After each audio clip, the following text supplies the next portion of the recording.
Hey everybody, it's Anna. Time for a new tarot story this week. We start with the Tuesday card, and for that we have the Seven of Swords reversed. So the number seven I connect to discernment or making wise choices, and swords are connected to the mind. So they're about ideas and beliefs, strategies, mindsets, that kind of thing. So this card literally shows a guy sneaking through a military camp stealing swords. So people will sometimes read this card as a negative, like we're being crafty or shrewd or sneaky, right? But I focus on the sevenness of the card, and I think it's about making discernments. We are discerning which tools we want and which tools we don't want. And that means that the mind is a toolbox, right? It collects ideas and beliefs and structures, and it collects them from when we're very little throughout our lives, right? And so some of the tools match what we're trying to do, and some of them don't match what we're trying to do. And we get to a point in our lives where we can kind of hone in on what our purpose or our intention, our creativity is leading us.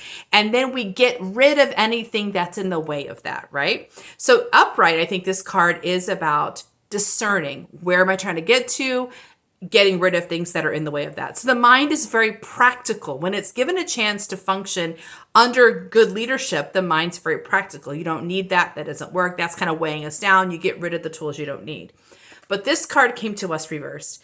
And that suggests to me that the mind is having a hard time knowing what tools we need or don't need, maybe because we're not sure what we're doing. So it's kind of like if you don't know where you're going, if you don't know if you're going to the North Pole or to the desert, you have to bring stuff for all of those locations, right? But if you know you're going to a very specific place, you can plan according to that place. So it occurs to me that, a lot of times we are uncertain about where we are going, in part because we haven't fully surfaced our own intuitive wisdom. And that can happen because people are giving us their perspectives, their ideas. And so we're kind of getting our heads spun around by what should we do? What would be the smart thing to do? What would be the most successful thing to do?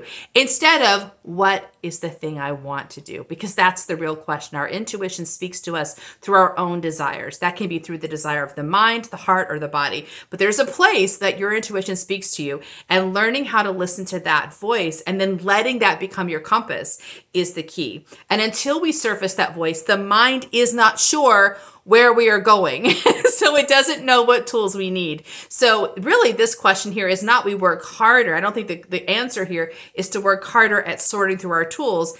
We want to set down the tools for a minute and instead ask, where are we going? Where is our intuition guiding us? And then letting the mind adapt as that information surfaces. So that's our first card. See you tomorrow for our next one. Bye.